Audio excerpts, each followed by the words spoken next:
ఓం శ్రీ గురుభ్యో నమ. శ్రీచక్ర నవ ఆవరణ గుప్త గాయత్రి మహామంత్రం తెలియచేసే ముందు శ్రీ విద్యా ఉపాసకుల కొరకు శృతి ప్రామాణికముగా కొన్ని విషయాలు తెలియజేస్తున్నాను. ఏంటండి ఆ విషయాలంటే, నూతన శ్రీ విద్యా సాధకులు కానీ లేకపోతే కొంతమంది శ్రీచక్రం సంబంధించినటువంటి ఏదైనా ఇంప్రూవ్మెంట్ కోసం నేటి దృశ్య ప్రపంచంలో ఉన్న టెక్నాలజీ ద్వారా విని చూసి ప్రారంభం కదా చిత్తచాంచల్యము రీత్యా శ్రీ విద్యలో సక్సెస్ అవ్వలేకపోతున్నారు.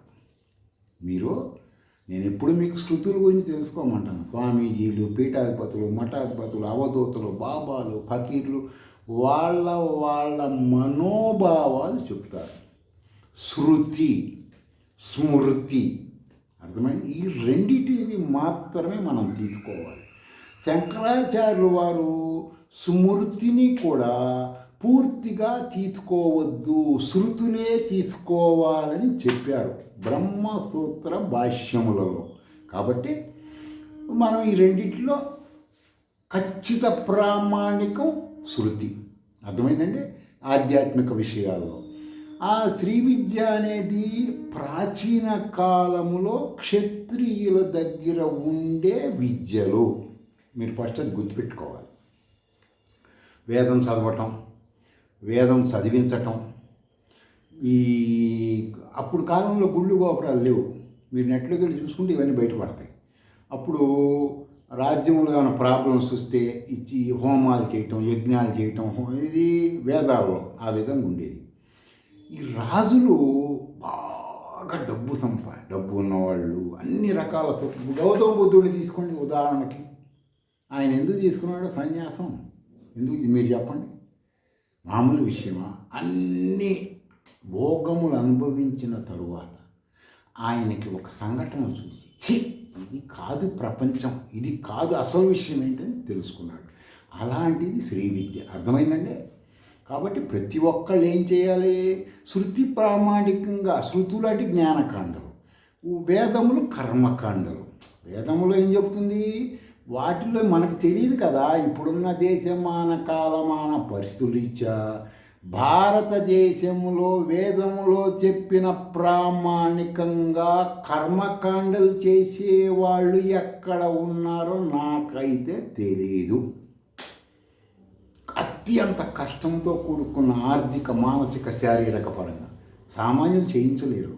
ఇప్పుడు కేసీఆర్ ఆ మధ్యకాలంలో శృంగేరి ఆధ్వర్యంలో చేయించాడు, గుర్తుందా? ముఖ్యమంత్రి కూడా అయ్యాడు. ఎంత ఖర్చు పెట్టుంటాడు? కోట్ల రూపాయలు.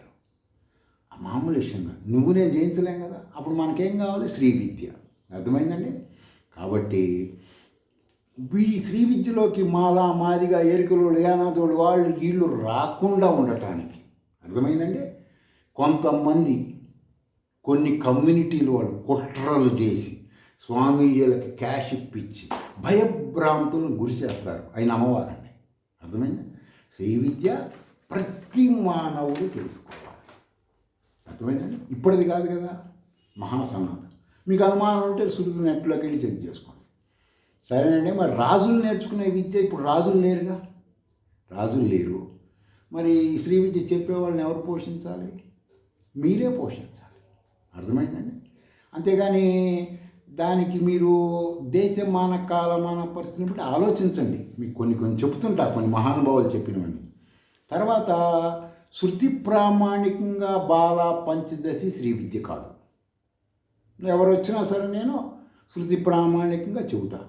ఎందుకు? అదేంటంటే పంచదశి అంటే ఏంటి? పంచదశి అంటే ఏంటి? 15 అక్షరాల మంత్రం. చిలక చేత కూడా చేయించవచ్చు కదా.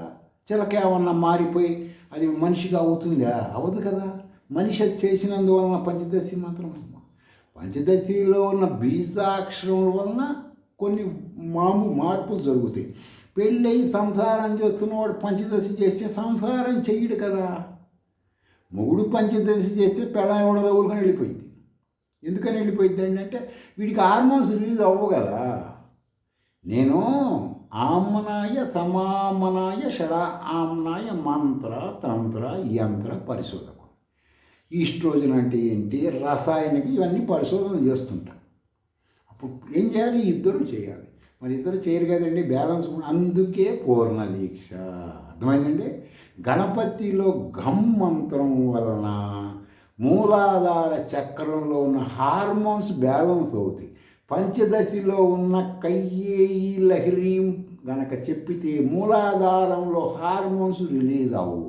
రిలీజ్ అవ్వకపోతే వీడు సెక్స్ చేయడు. గణపతి మంత్రం చేస్తే మామూలుగా ఉంటుంది. ఇవన్నీ ఋషులు తెలుసుకొని చెప్పిందే శ్రీవిద్య. ఐం క్లీం సౌహు సహు క్లీం ఐం బాలా చేస్తే కొన్ని నష్టాలు స్వాధిష్టాన చక్రంలో వస్తాయి. అందుకని నవవర్ష బాల అని చేస్తారు. నవవర్ష బాల అంటే ఏంటి, ఐం క్లీం సౌహు సహు క్లీం ఐం క్లీం సౌహు, మళ్ళీ ఫస్ట్ కూటం చివరిలో వస్తుంది. 9 అక్షరాల మంత్రం. అర్థమైందండి.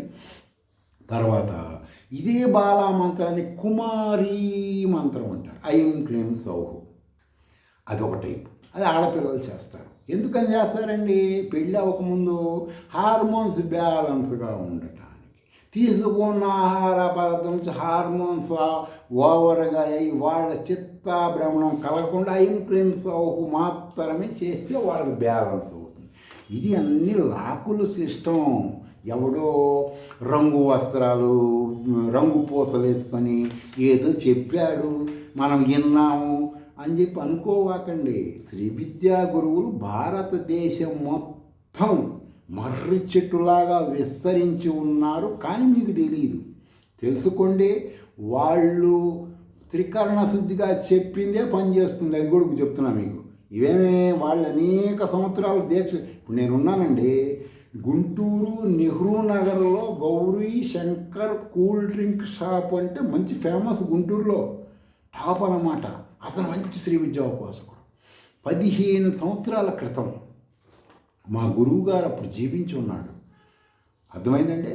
ఆయన నా చేత 7 రకములైన వారాహి అవనాలు అతను నేను మేమంతా ఒక ట్రూప్గా ఉండి 50-60 లక్షలు అనుష్ఠానం చేసి అవన్నీ హవనాలు చేశాము.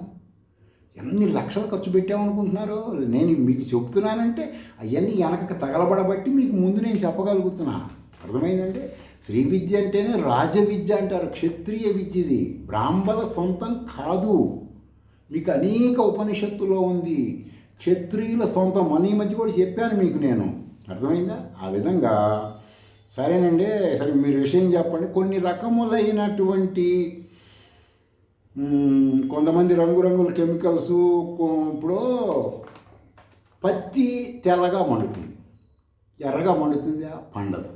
పత్తి ద్వారా ఎర్రటి వస్త్రాలు ధరించిన ఎవరైనా సరే ఆ కెమికల్ అనేది బ్రెయిన్లోకి పోయి వాడి ఆలోచన కెమికల్స్గా వస్తాయి. అర్థమైందండి.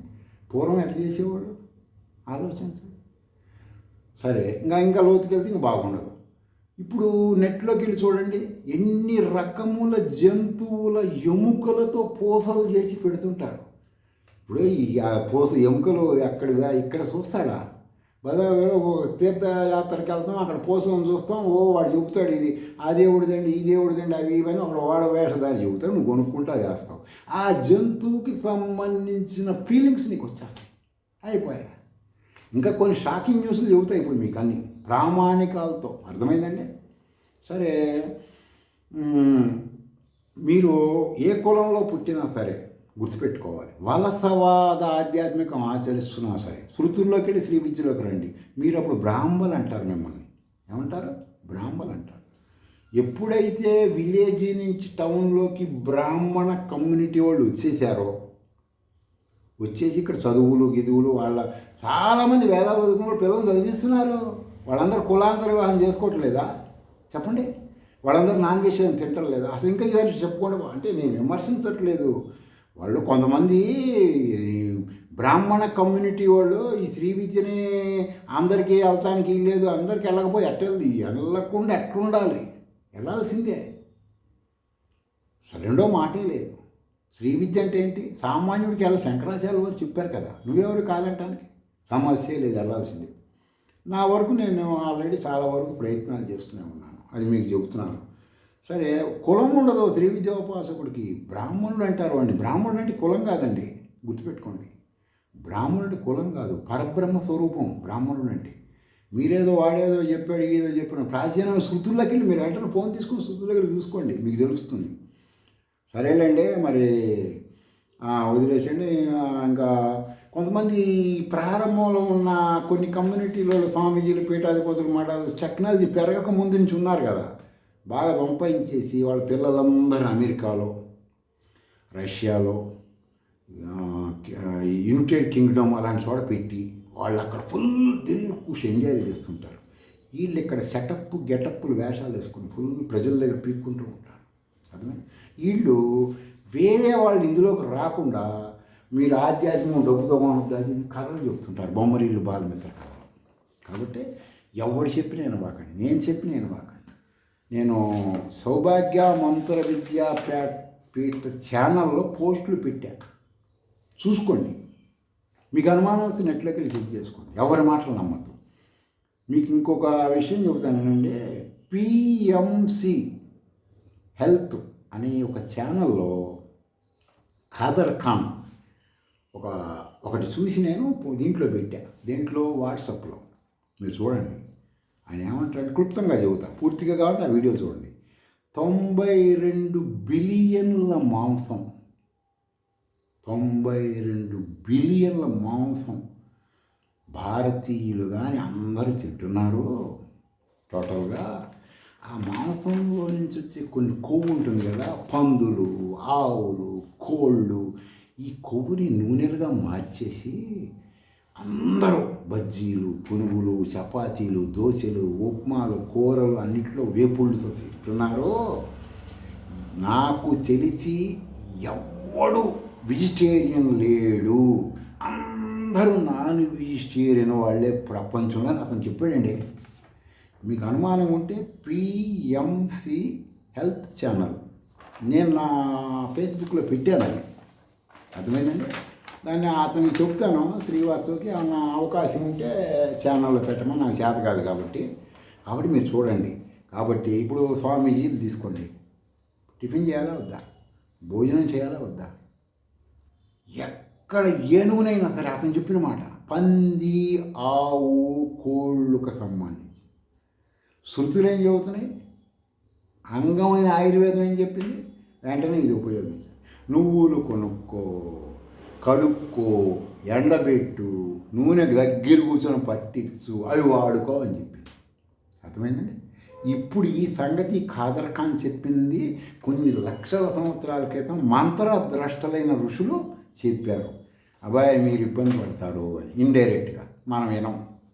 అర్థమైందండి. అది ఏంటంటే గానుగత నాకు తెలిసింది అంటాడు, ఎవడికి ఎవడు చుట్టం క్యాష్. అర్థమైంది, ఆలోచించండి మీరు. సరే, 25 సంవత్సరాల నుంచి భారతదేశంలో వెజిటేరియన్ మనుషులు లేరని చెప్పాడు ఆయన నాకు ఛానల్ ద్వారా. 25 సంవత్సరాల నుంచి భారతదేశంలో వెజిటేరియన్ మనుషులు లేరు, అందరూ నాన్ వెజిటేరియన్ అని చెప్పాడు ఆయన ఖాదర్ ఖాన్.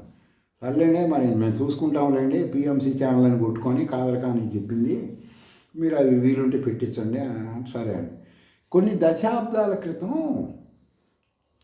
విజయవాడలో క్రోవి పార్థసారథి అని ఒక మంచి మాస్టర్ గారు ఉన్నాడు.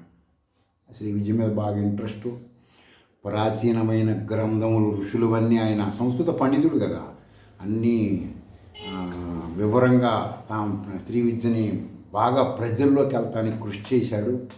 నేను కూడా గతంలో ఒక 2 దశాబ్దాల క్రితం ఆయన గ్రంథములు చూశాను. ఆయన పంచదశి గురించి, షోడశి గురించి రాసిన గ్రంథాలు ఒక చోట ఏం రాశాడంటే, శ్రీ విద్య మీకు రావాలంటే 3 మార్గాలు. ఒక మార్గం కృతయుగంలో ఉండేది, అప్పుడు విద్య నేర్చుకునేవాళ్ళు నెత్తిన, అంటే ఆయన చెప్పిన దేవ భాషను కాకుండా నేను ఇప్పుడున్న ప్రజలకు అర్థమయ్యే భాషలో చెబుతున్నాను. మీరు ఆ పుస్తకాల్లో చూసుకోవచ్చు. క్రోవి పార్థసారథి రాసిన పంచదశి, షోడశి పుస్తకాలు ఇది ఉంటుంది, చూసుకోండి. కట్టెల మోపు అంటే సమిదలు నెత్తిన పెట్టుకొని కొన్ని టన్నులు 4-5 కలిసి గురువుల దగ్గరికి వెళ్ళి మీరు అయ్యా మీ హోమాలకి ఈ సమిధులు ఇస్తున్నాం తీసుకోండి, మాకు విద్య నేర్పి, అప్పుడు డబ్బులు లేవు కదా అని చెప్పి అడిగేవాళ్ళు. గురువుగారు ఏంటంటే మనం వారం రోజులు 10 రోజులు నెల రోజులు మంత్రాలు హోమాలు చేసుకోవడానికి సమిధులు ఇచ్చాడు కదా పాపమని చక్కగా అతనికి ఈ విద్య నేర్పించేవాడు. అది ఒక సబ్జెక్ట్. రెండో విధానం ఏంటంటే చినిగిపోయిన చీరలు, లంగాలు, జాకెట్లు, చొక్కాలు, పంచులు కుట్టుకొని ఆ మాస్కులు వేసుకొని గురువుల దగ్గరికి వచ్చేవాళ్ళు. ఏ కులం వాళ్ళు అయినా సరే, గురువుగారు మరి మేము దరిద్రం అనుభవిస్తున్నాం, తినడానికి లేదు, ఇబ్బంది ఉంది, మీ ఆశ్రమంలో అంట్లు దొంగతాం, పిల్లలు బట్టలు ఉతుకుతాం, మొత్తం ఊడుస్తాం, ఆవులు పాలు బితుకుతాం, మాకు విద్య నేర్పిండి మాకు మా పిల్లలకంటే అట్లా ఒక నేర్పించేవాళ్ళు పోన్లే అని. ఈ మూడోది వచ్చేసి గుర్రాల మీద వస్తారు వాళ్ళు, రాజులు రాజవారసులు. అప్పుడు డబ్బులు ఉన్న వాళ్ళందరూ క్షత్రియులు అంటారండి, ఎక్కువగా వైశ్యులు కూడా క్షత్రియులు అంటారు, డబ్బులు ఉన్నాయి కదా. ఆశ్రమానికి వచ్చేవాడు గుర్రాల మీద. గురువుగారు నమస్కారం అంటే అని చెప్పండి, మీరు డబ్బులు ఉన్నాడు కదా, జాగ్రత్తగా మాట్లాడాలి కదా. ఏంటయ్యా అంటే మా అబ్బాయికి శ్రీ విద్య పూర్ణ దీక్ష శృతి ప్రామాణికంగా ఇగో ఈ మూట తీసుకోండి, బంగారు నాణ్యాల మూట ఇసిరేసి దెంకెళ్ళేవాళ్ళు. అంటే ఈ భాష ఎందుకు అంటున్నానంటే అట్లా పెట్టందే వాళ్ళు, అలా పెట్టబట్టే వాళ్ళు బ్రహ్మజ్ఞానులు అయ్యారు. అర్థమైందండి. బ్రాహ్మణ కులములో ఉన్న వేదాలు చదువుకున్న వాళ్ళు రాజుల దగ్గరికి పోయి ఆత్మజ్ఞానం నేర్చుకున్నారని శృతుల్లో ఎక్కడ పెట్టినా ఉంటుంది. ఎట్లా నేర్చుకున్నారు చెప్పండి? మంత్రద్రష్టలైన ఋషుల దగ్గరికి పోయి వాళ్ళని ఫుల్ సాటిస్ఫాక్షన్ చేసి వాళ్ళకి ఇబ్బందులు ఉంటాయి కదా, కొన్ని చెప్పరు కదా పొద్దున్నే. ఇప్పుడు మీతో నేను మాడుతున్నాను, దీనికి వచ్చేసి జియో పెట్టించాలి, ఒక 5,000 అవుతాయి, ఫోన్ రీఛార్జ్ చేయించాలి, డబ్బులు అవుతాయి, లైట్లు పెట్టాలి, కరెంటు పెట్టి ఇవన్నీ ఉంటాయి కదా. ఇవన్నీ నేను చెప్పలేను కదా. అర్థమే అంటే నేను కాదు, యావత్తు భారతదేశంలో శ్రీ విద్య ఉపాసకులందరూ కూడా గురువులు. కాబట్టి మీరు నేటి దేశమాన కాలమాన పరిస్థితిని బట్టి ఆలోచించి గురువుల దగ్గరికి వెళ్ళి, అయ్యా మరి మీకు సంబంధించిన మంచట్లు. ఇప్పుడు శాస్త్రం కూడా ఏం చెబుతుందంటే చిన్నపిల్లలు ఉన్న ఇంటికి హాస్పిటల్కి ఊపుకుంటూ పోవాకండి అని చెబుతుంది. చిన్నపిల్లలు రాగానే వాళ్ళు దేవుడితో సమానం కదండి. ఇలా బిస్కెట్ బయట ఇచ్చామనుకో నవ్వుతారు, సంతోషం, మంచి జరుగుతుంది దేవుడి సొమ్ము. హాస్పిటల్కి వెళ్ళి పేషెంట్ జరిగి కాస్త కొబ్బరి నీళ్ళు, అరటిపళ్ళు, చాక్లెట్లు తీసుకెళ్ళాలి కదా. మర్చిపోయానండి, కాదర్ ఖాన్ ఏం చెప్పాడంటే చాక్లెట్లు, బిస్కెట్లు మీరు తినేవి అన్నిట్లో పంది కొవ్వే కలుస్తుందంట.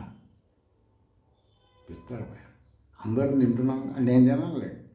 నేను ఒక 2 దశాబ్దాల నుంచి, 2 దశాబ్దాల దగ్గరగా నా లైఫ్ స్టైల్ చూస్తేనేమో వెంటనే వామదేవ మహర్షి, ఆంగీర సాయస గౌతమ ఋషులు గుర్తొస్తారు నా లైఫ్ స్టైల్. ఏంటంటే మీ లైఫ్ స్టైల్ ఏంటంటే కొన్ని ఈ శ్రీ విద్యా మంత్ర సాధన ప్రయత్నంలో నేను శ్రీశైలంలో అటకేశ్వరం అని కొన్ని తర్వాత అస్సాంలో బ్రహ్మపుత్ర అనే దగ్గర ఒక ఆశ్రమంలో ఇలా తిరిగిన ప్రయత్నంలో ఇష్టం వచ్చిన విధంగా నేను ప్రవర్తించేసరికి ఏమైందంటే కొన్ని డెంటల్కు సంబంధించిన ప్రాబ్లమ్స్ వచ్చేసినాయి. సరే తర్వాత మా గురువుగారి అనుగ్రహంతో మిగతా శరీరం వజ్రకాయం చేసుకున్నాము. అప్పుడు గురువుగారి అనుగ్రహంతో ఋషుల పరంపర రీత్యా ఉదయం పూట కాసిని బార్లీ సగ్గుబియ్యం తాగటం, మధ్యాహ్నం పూట ఒక రాగి ముద్ద సంకట అంత తినటం, ఏదో ఒక ప్రియా పచ్చడి ఏది వేసుకొని తినటం, రాత్రిపూటేమో ఈ ఆయుర్వేద మెడిసిన్ పెరుగులో కలుపుకొని తినటం. ఆ విధంగా మంత్రసాధన చేశానండి. నేను అల్లాటప్పగా చేయలే. మీతో ఎలా చెప్తున్నానంటే ఎవరిదని నేను పబ్లిక్గా ఇలా మాట్లాడుతానంటే ఎంత కఠోర సాధన చేసి ఉంటాను అనుకుంటున్నారు. మామూలు అల్లటప్ప సాధన కాదండి.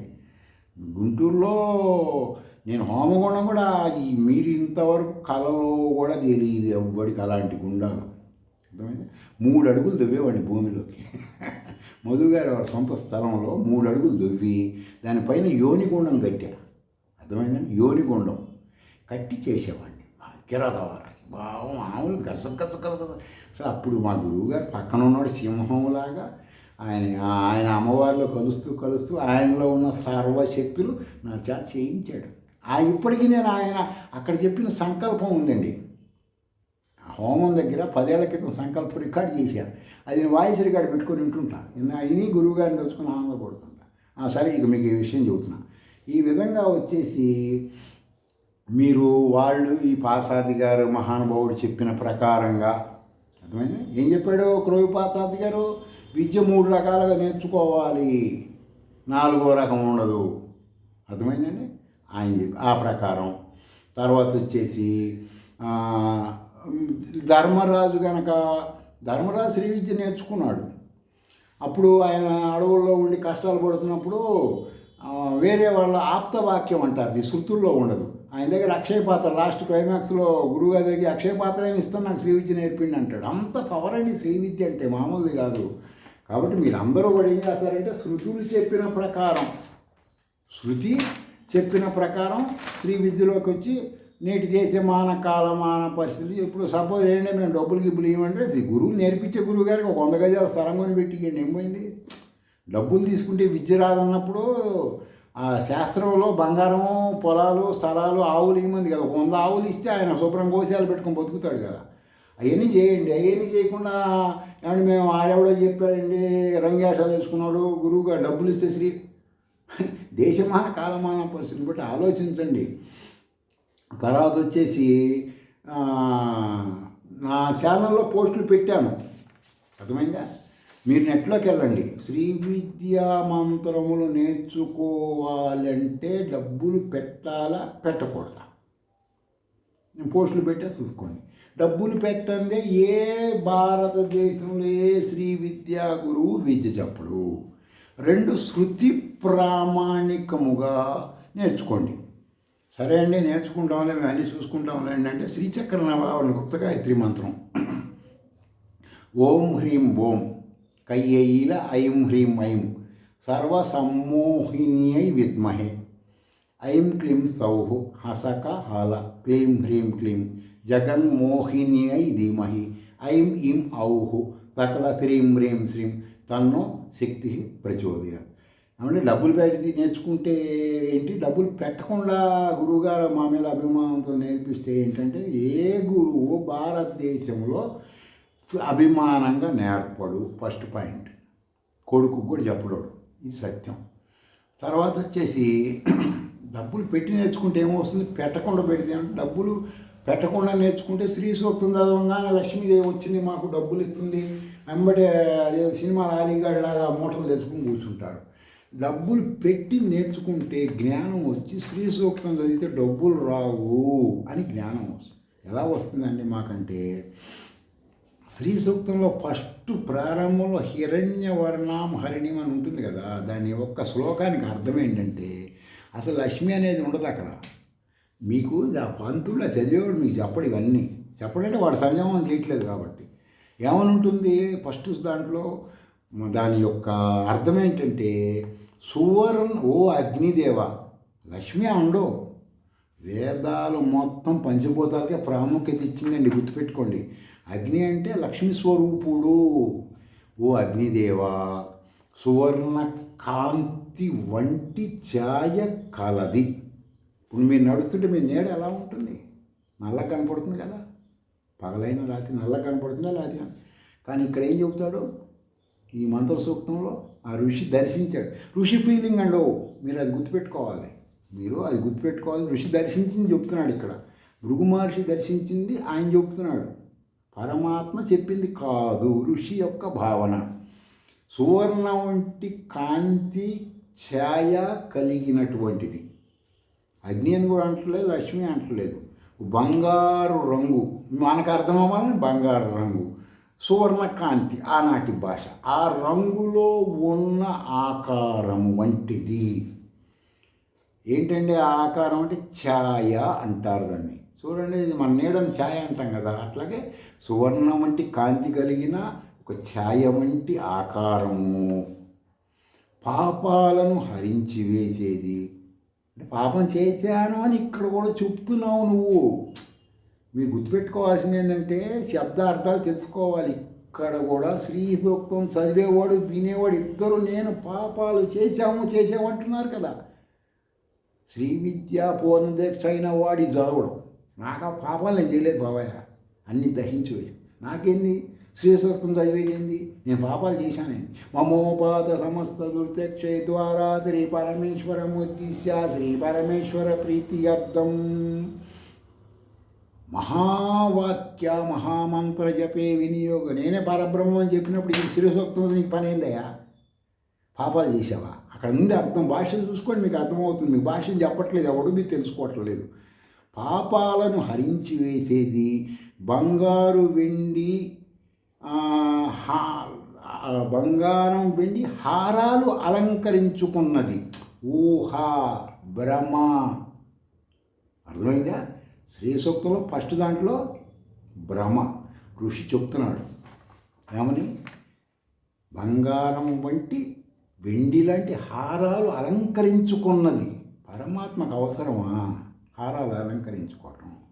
ఒక ఆశ్రమం ఋషి ఉన్నాడు, ఋషికి భార్య పిల్లలు సంసారం ఉంటుంది. భార్యను చూశాడు కదా హారాలు అలంకరించాడు చెప్తున్నాడు. ఇక వాళ్ళ అమ్మని చూశాడు, వాళ్ళ అమ్మ అనుకుంటున్నాడు. అట్లా భావన చెయ్యండి. చంద్రుని వంటి ఆహ్లాదము కలిగినటువంటిది. అర్థమైందా? ఎవరండి చంద్రుడిలాగా ఆహ్లాదం ఇచ్చేది ఎవరు? నీ కొడుకు నీ గుండెల మీద గుట్ అని తంతుంటే నీకు ఆహ్లాదం కలుగుతుంటుంది. ప్రేమ, పుత్ర ప్రేమ. ఆత్మానం పుత్ర. అర్థమైంది? అది ఆహ్లాదం అంటారు. ఆ ఆహ్లాదం ఇచ్చేది ఎవరు? ఇక్కడ లక్ష్మీదేవిని పోలుస్తున్నాడు. అర్థమైందా? సువర్ణమయమైనటువంటి మహాలక్ష్మి నా కొరకు ఆవాహనం చెయ్యి. అర్థమైంది? అగ్నిదేవుణ్ణి నువ్వు వేడుకుంటున్నావు ఏమని? నేను చెప్పిన ఈ రూపాలు ఈ విధంగా నాకు సాటిస్ఫాక్షన్ ఉండేటువంటి లక్ష్మి అంటే మీకు ఏం చెప్పాను 100 సార్లు? లక్ష్య సిద్ధి. Not money, no cash. ఏ నాటికి ఏ లక్ష్మీ ఉపాసన వలన ఇట్లా నలిపితే మట్టి కూడా పెట్టదు. ఎవరు? మహాలక్ష్మి. లక్ష్య సిద్ధి అని శబ్ద అర్థము గుర్తుపెట్టుకోండి. ఆ విధంగా శ్రీ సూక్తం ఫస్ట్లో లక్ష్మికి సంబంధం లేదు. అర్థమైందండి? సువర్ణ బంగారం లాంటి రంగు కలిగింది, వజ్రాలు గిజ్రాలు తగిలించుకున్నట్టు ఒక ఆకారం, నీడ లాంటి ఆకారం నాకు తీసుకొచ్చి నా ఇంట్లో పెట్టని అగ్ని రిక్వెస్ట్ బెగ్గింగ్. అర్థమైంది? శ్రీ విద్యోపాసకుడు బెగ్గింగ్ చేయకూడదు, కమాండ్. అర్థమైంది? No begging. అది శ్రీ విద్య. అది రాజులు, బ్రహ్మ క్షత్రియులు అంటారు వాళ్ళని. అర్థమైందండి? కాబట్టి మీరందరూ దయచేసి వాచా పురాణం వినకుండా, శృతుల ప్రామాణికం టెక్నాలజీ పెరిగింది, ఎవడు చెప్పినా వినవాకండి. వాడెవడో చెప్పాడని చిత్తాభ్రమణం చెంది నాశనం అవ్వద్దు. శృతుల్లోకి వెళ్ళండి, సాక్ష్యాలు చూసుకోండి, శ్రీ విద్యలోకి రండి. నేను మాదిగా, నేను బ్రాహ్మడు, నేను ఎరికెలు, నేను యానాది, నేను నాయుడు, నేను కమ్మ, నేను రెడ్డి అని అనుకోవద్దు. అందరూ పరమాత్మ స్వరూపులే. ప్రతి ఒక్కడు బ్రహ్మజ్ఞానం కలిస్తే బ్రాహ్మణుడే. ఓం ఐం హ్రీం క్లీం ఐం క్లీం సౌః మే ప్రజ్ఞానం బ్రహ్మ అహం బ్రహ్మాస్మి తత్వమసి అయమాత్మా బ్రహ్మ మే అంటే నేను, శివోహం మే హరిహరాత్మకం మే పరబ్రహ్మాత్మకం. అర్థమైందండి? శివుడు లేడు, విష్ణువు లేడు, ఎవ్వడు లేడు, నేనే అన్ని అని చెప్పటం గుర్తుపెట్టుకోండి. స్వస్తి.